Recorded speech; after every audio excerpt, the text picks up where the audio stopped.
My sister slid the manila envelope across the table and said, "You have 3 days to get out. The house is mine now." I stood up and walked out. I used to believe one day they'd see me, really see me. That maybe if I just kept being the responsible daughter, the one who cleaned up after everyone's emotional messes without complaint, someone in my family would finally say, "Thank you. We're proud of you." Instead, last night I watched them choose silence. Again. The mahogany table glowed under the weight of candles and Grandma Eleanor's vintage china. My mother smiled through her nerves. My father fixated on his untouched glass of wine, and across from me, Amber, my sister, smirked like a predator. She had worn that expression since we were kids. I used to think it meant I'd done something wrong. Now I know it was satisfaction. A private celebration of power, 3 days. That's what she gave me. 3 days to pack up my life and get out of the only home that ever truly felt like mine. My childhood bedroom, the rose garden where Grandma taught me about patience, the fireplace we huddled around during snowstorms, all of it gone. Rewritten in an inheritance document I never saw coming, but maybe I should have. We grew up in a colonial-style house in Greenwich, Connecticut. Polished floors, a sprawling backyard, a white picket fence people dream of. To outsiders, it looked like a picture-perfect life. But inside those walls, there was always a quiet war one fought in glances, in who got attention, in who got left behind. My sister Amber was 2 years younger, but always miles ahead in our parents' eyes. She played tennis, they cheered courtside. I gave a speech at my Cornell graduation. They had a prior engagement. Her wedding photos were professionally framed in every hallway. My graduate degree tucked behind a stack of old National Geographics in the study. It was Grandma Eleanor who saw me, who really knew me. On humid summer days, she'd hand me a pair of gloves and lead me to the rose garden behind the house. Roses need patience and care. She'd say, her voice gravelly from years of wisdom, just like relationships. Ignore them and they'll wilt. But if you listen, really listen, they'll show you how to thrive. I used to think she meant the flowers. She was the only one who didn't play favorites. She came to my debates, mailed me articles about financial literacy. When I landed my first internship, even sent handwritten notes when I got promoted at Morgan Stanley. "You have staying power," she once told me when Amber was getting all the attention for her society wedding. "Your sister is flash, but you're the foundation." 3 months ago, I lost my job. Corporate restructuring. 6 years of loyalty, and suddenly I was no longer aligned with their growth strategy. I cried in the elevator. Then I came home.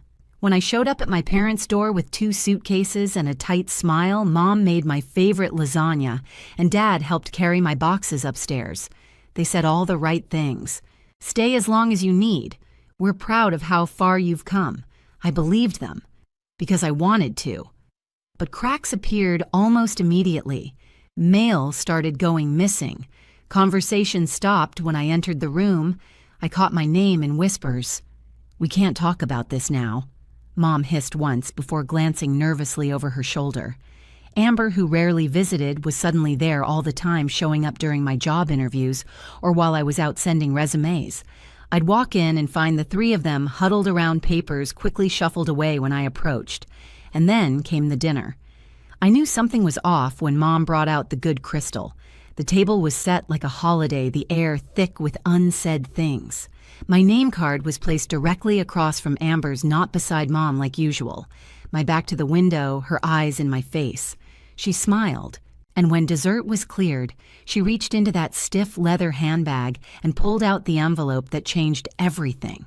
The house. Grandma's house. My home. Left to Amber. Not me. As she slid the document across the table, she said it like it was business. "You have 3 days to leave."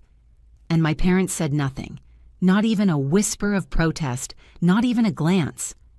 Just silence. My fingers didn't touch the paper. My heart did. It splintered into something I wouldn't fully understand until hours later, locked in my childhood bedroom, staring at Grandma's locket and asking a question no one could answer. How do you lose everything? In a house you thought was yours. And what do you do when the people who raised you choose to let it happen? I'll tell you, you fight. But not the way they expect. You fight quietly. And you make sure the truth rises like a garden no one thought could bloom again. Because Grandma was right. Patience, care, and staying power. That's what I have. They just forgot. But they're about to remember. It started with Grandma's roses. The morning after the dinner, I stepped outside barefoot into the dewy grass, still in my pajamas, eyes swollen from a night of sleepless sobbing. I found myself drawn to the back garden where her rose bushes grew like sentinels, tangled wild and somehow still standing tall. She used to say that roses remember who waters them. I knelt beside the red one she named Perseverance and touched a petal gently. It was the only place on the property that felt safe now. Everywhere else in the house had become foreign. My childhood bedroom now felt like a ticking clock, a space counting down to my eviction. The kitchen smelled like betrayal masked in pancake batter. The living room echoed with ghosts of trust. And the dining room, the scene of my ambush, might as well have been a courtroom my sentence passed without a trial. I couldn't cry anymore. My body wouldn't let me. I had entered the phase of betrayal that is quiet and sharp, where emotions turn to calculation. It was there, crouched in the dirt of Grandma's garden, that something shifted inside me. I needed answers. And I wasn't going to find them in whispered excuses or silent stares. Back in my room, I opened the bottom drawer of my desk and pulled out a small wooden box where I had kept every letter Grandma Eleanor ever wrote me. Thick cardstock, deep green ink, her handwriting always a mix of elegance and unfiltered truth. I reread one, dated the spring of my college graduation. Success. My dear is not measured by applause, it's measured by how you treat yourself in silence. And if they ever try to take what's yours, remember the truth has its own timeline. You just need to endure long enough to meet it. Those words hit different now. That day, I made my first call to Nancy, my old co-worker, and one of the few friends I had left. We hadn't spoken in a few weeks, but when she answered and heard the tremble in my voice, she didn't hesitate. "Come crash on my couch. As long as you need," she said. I felt relief wash over me like a lifeline tossed into cold water, but I also knew I wasn't leaving just yet. Not without a fight, not without knowing why Grandma changed her will, or if she even truly did. The next clue came from Mildred Henshaw. I hadn't thought of her in years, but she'd been Grandma's closest friend. They used to meet every week at the Bluebird Cafe for cinnamon scones and scandalous gossip. I remembered her warm laugh, the way she wore silk scarves no matter the weather. I tracked down her number from an old Christmas card. When she picked up, her voice was as crisp as I remembered. "Rebecca." "Oh, thank heavens. I've been trying to reach you since the funeral. Your mother told me you weren't taking calls." My chest tightened. I never got any messages. "Well," she said carefully, "then perhaps you should know something. Eleanor told me just weeks before she passed that she was leaving you the house. She was very clear about it. It felt like air whooshed out of the room. She said the house should stay with the one who loved it, not the one who saw it as a transaction." Mildred continued. Amber was to receive her share through the investment accounts. That was what she said. I remember it like scripture. I sat down hard on the edge of my bed. Then something's not right. The will says Amber owns the house. I have 3 days to get out. There was a pause heavy with implication. "Bradford Thornton," she said finally. "That's the name of the new lawyer who showed up near the end. He wasn't Eleanor's usual attorney. And let's just say, he gave me a very bad feeling." I thanked her, my hands shaking as I hung up. Bradford Thornton. The name had weight. It sounded like someone who charged hourly rates for treachery. Using Dad's old laptop, I searched late into the night. Thornton was real. High-end estate attorney, slick website, and one damning detail, a glowing testimonial on his homepage from Harrison Chapman Amber's husband. It all clicked then. The visits, the hushed conversations, the missing mail, the updated will, they planned it. Amber needed the house. Harrison's investments were rumored to be tanking. The property could be used for collateral or sold. And I, jobless, dependent, and temporarily vulnerable, was the easiest piece to remove from the board. And they did it while feeding me lasagna and promises of support. That night, I stared at the ceiling of my childhood bedroom and let it all sink in. My parents complicit. My sister cunning. My grandma likely manipulated in her final weeks when the pain meds blurred the edges of her mind, but not blurred enough. She left trails, and I was going to follow them. Before I fell asleep, I texted Nancy, "One more thing, I'm coming over Monday. But first I have work to do," because they thought I was beaten, but they forgot I'm Grandma Eleanor's girl. And the truth. The truth is stubborn, just like me. I didn't sleep that night, not really. I lay in bed staring at the shadows on the ceiling, Grandma's words echoing in my mind like a quiet drumbeat. The truth has its own timeline. You just need to endure long enough to meet it. By sunrise, I wasn't crying anymore. I was calculating. The house felt like enemy territory now. Every creak in the floorboards sounded like judgment. Every family photo on the walls felt like a lie. I moved carefully, quietly, as if I were a stranger in my own home. Or a spy. I waited until my parents left for their Saturday errands, their usual bridge game and late brunch with friends. Amber had returned to her estate in Westport after delivering her ultimatum the night before. I was alone. Finally. I made my move. Dad had always kept important documents in his study, a room we were never allowed to enter growing up unless invited. But he wasn't exactly subtle with passwords. The one for his computer, my mom's birthday. The same one he'd used since AOL days. Within 5 minutes, I was inside his email, and what I found there made my blood run cold. Thread after thread between Dad Amber Harrison and Bradford Thornton. Discussions about Eleanor's revised will, strategizing how to manage Rebecca's reaction. Legalese tossed around like popcorn property titles, quiet possession, minimizing objections. One email from Amber chilled me more than anything. "Once everything is transferred, we'll honor our agreement about your continued residence. Just make sure Rebecca doesn't suspect anything until it's finalized."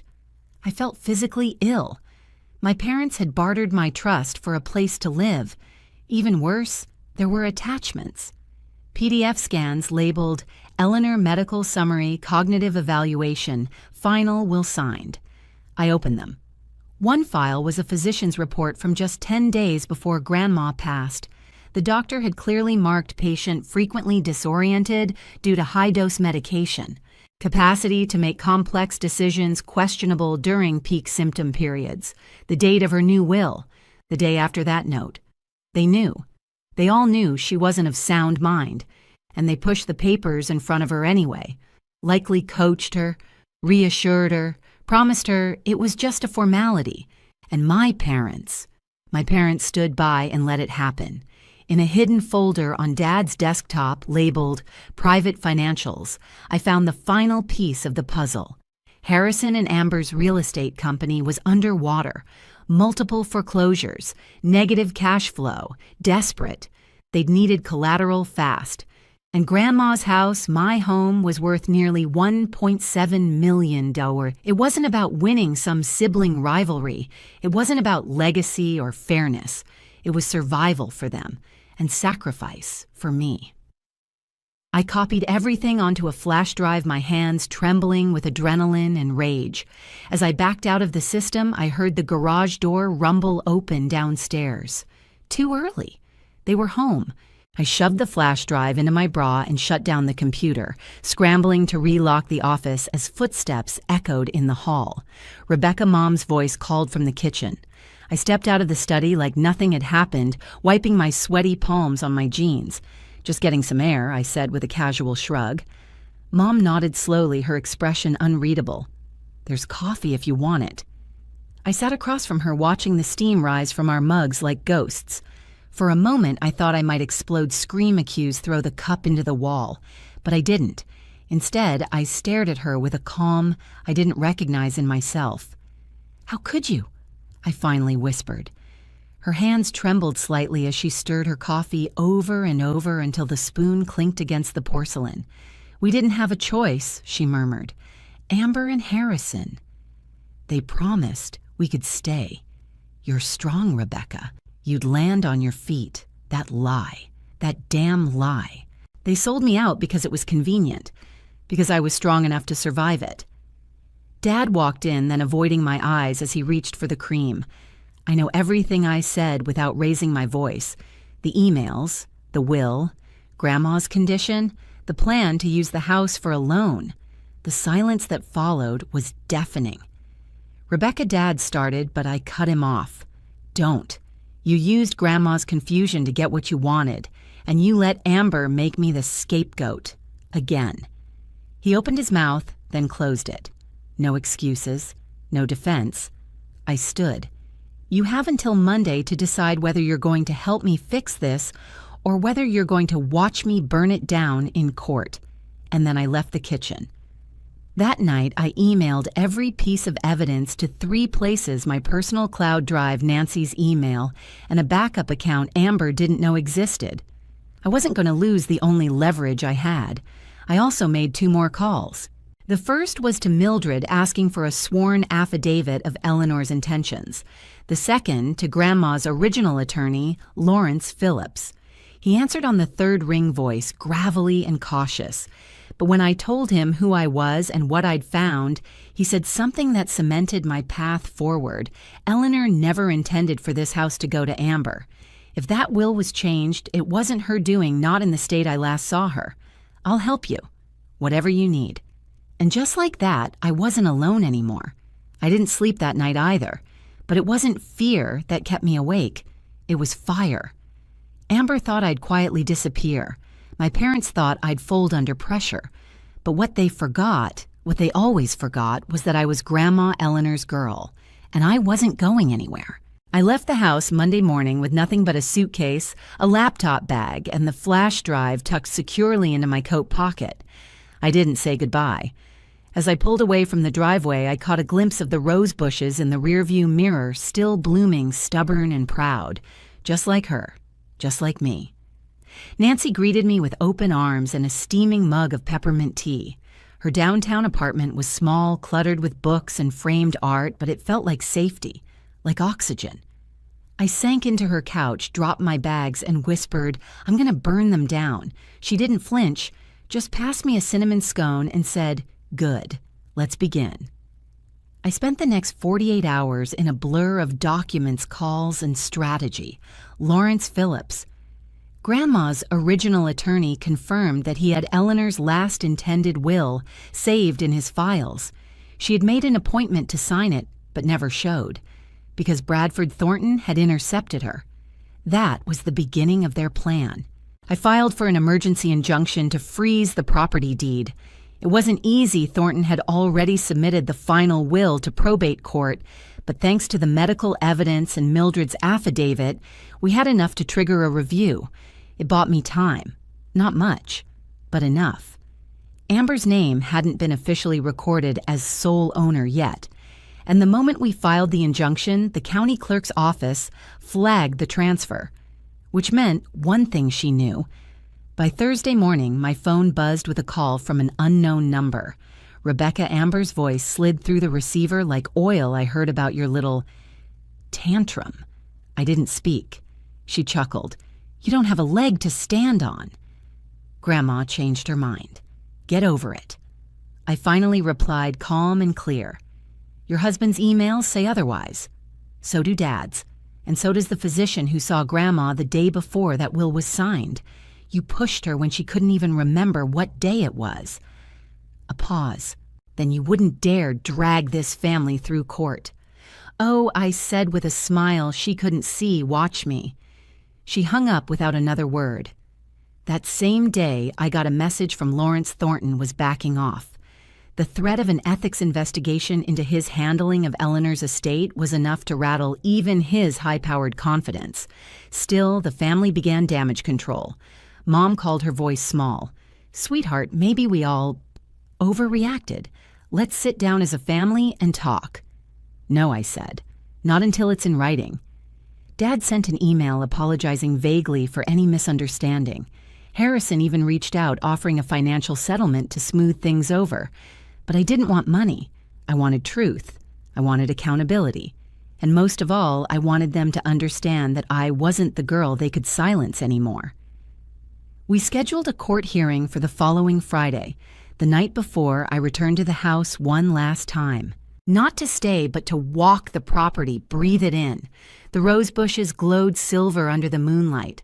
A breeze stirred the leaves of Grandma's old oak tree. I stood barefoot in the grass, just like I had that morning after the dinner, and whispered, "I'm doing it, Grandma.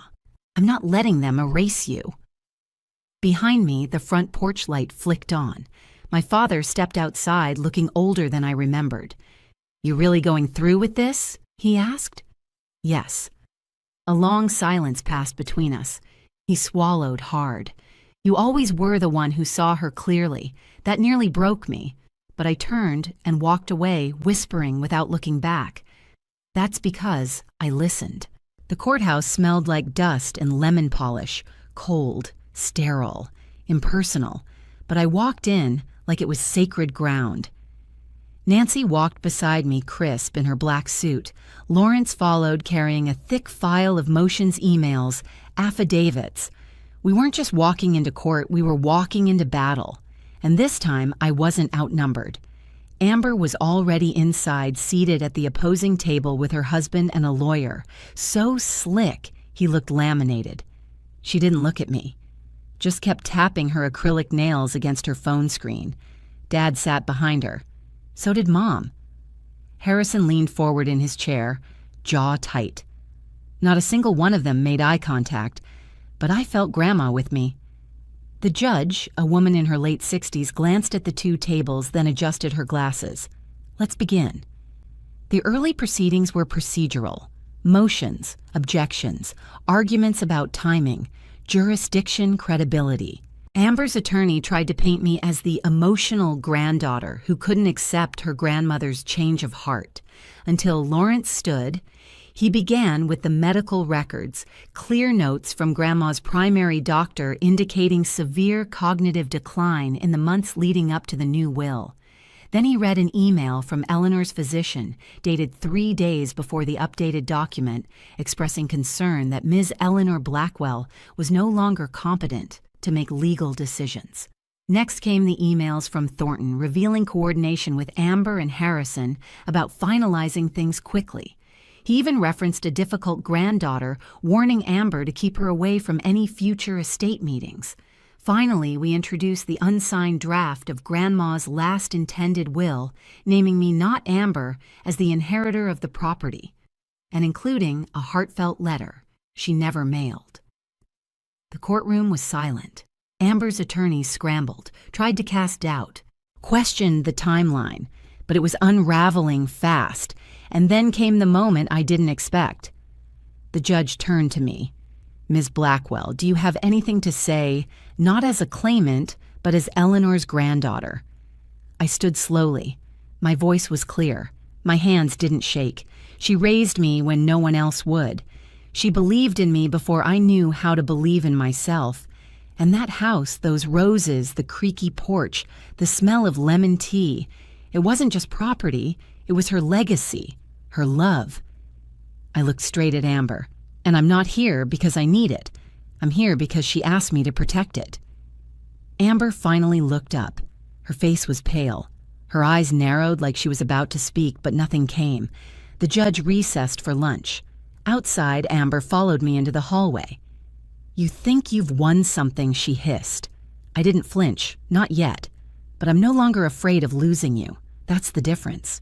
She looked at me like I was speaking a language she didn't understand.